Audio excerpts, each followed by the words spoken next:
bienvenue sur ce premier épisode consacré à AngularJS. Donc quand vous démarrez un projet AngularJS, en général, le premier endroit où vous allez, c'est sur le site officiel d'AngularJS, donc angularjs.org.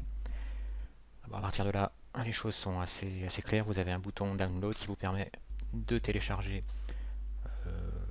la version d'Angular qui vous intéresse. Nous, ça va être la 1.2.17.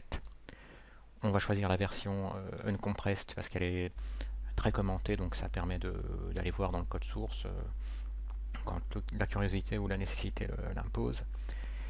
Et une petite note au passage, on ne parlera pas pour l'instant des outils, on va dire, devenus indispensables pour un développeur front contemporain, c'est-à-dire Bower, mais encore Yeoman ou Grunt. Là, on va on va la jouer roots et tout faire à la main. Mais dans les prochaines vidéos, on servira d'outils comme Bower notamment pour installer, pour récupérer Angular. Donc, on télécharge. Bon, voilà, ça nous dit que ce fichier risque d'endommager l'ordinateur. Évidemment, c'est pas le cas, hein, c'est AngularJS simplement. Et bon, on voit que je l'ai déjà téléchargé précédemment. Bon, j'enregistre. Voilà, je vais dans le dossier.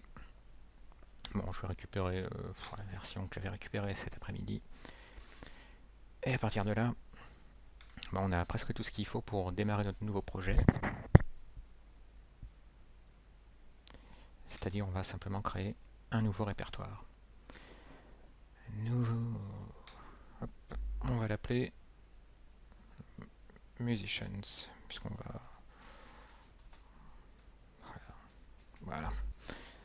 Bon là, je préfère taper les noms de fichiers, de projets et autres en anglais pour éviter les problèmes causés par l'accentuation française, les accents, les cédilles, toutes les choses qui font le charme du français, mais qui passent moyennement bien dans le cadre de fichiers en fait, de code. Alors là également, pour respecter une bonne pratique, je vais mettre le fichier AngularJS que j'ai téléchargé dans un fichier que j'appelle libs, dans lequel je mets toutes les librairies externes, donc tout ce qui n'est pas du code que je fais moi-même. Voilà, je copie, je colle simplement. Et un projet, bon, comme c'est une appli web, il nous faut bien une page HTML qu'on va appeler index.html. Oui, je suis sûr de vouloir changer l'extension de mon fichier. Alors au niveau IDE, donc bon, je suis bien fan de WebStorm, mais il y a un autre éditeur aussi qui a le vent en poupe et qui en fait a beaucoup de succès aussi bien sur les sites anglo-saxons, quand vous voyez souvent les développeurs qui vous montrent des démos, et de plus en plus aussi sur les sites francophones, c'est Sublime Text, ou Sublime Text, selon comment vous le prononcerez. Et donc c'est un éditeur qui comporte aussi énormément de plugins très sympas, et qui vous permet aussi de faire du Zencoding. Donc le Zencoding, c'est quand vous...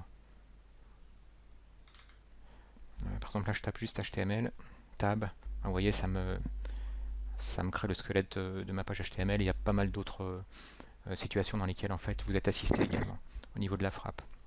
Si vous voulez être encore plus assisté, il y a Emmet, un petit plugin Sublime Text, mais bon, on verra à l'occasion d'une autre vidéo consacrée à Sublime Text, parce qu'il y a pas mal de trucs intéressants à découvrir.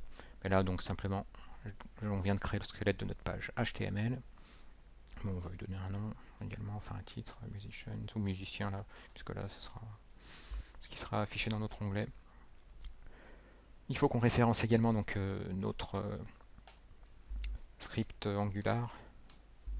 Donc voilà, on est en juin 2014, on n'a plus besoin de préciser que le type d'un fichier c'est du JavaScript. Donc je vais simplement préciser la source.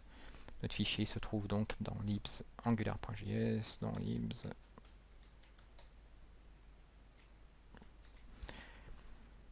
Alors là on a presque de quoi démarrer notre projet. Ce qui reste à faire en fait, c'est maintenant de déclarer que notre application est une application qui sera prise en charge par Angular. Donc pour ce faire, on ajoute simplement un tag, ngapp. Alors, on pourrait le mettre au niveau du HTML lui-même, pourrait le mettre au niveau du body. Bon, moi je vais le mettre au niveau d'un div.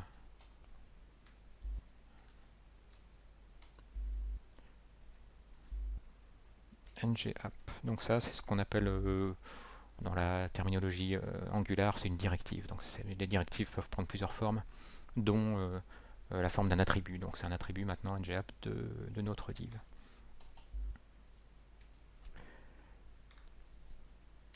Et maintenant, pour être certain que cette page, en tout cas ce div est bien pris en charge par Angular, eh ben, on sert de ces doubles accolades. Alors si vous connaissez Moustache ou Handlebars, ce genre d'interpréteur, on va dire, vous rappellera quelque chose, à savoir que si je tape 2+2 dans ces accolades et que Angular est bien installé, le résultat en fait qu'on verra, ce sera 4 et pas accolade, accolade, 2+2, accolade, accolade.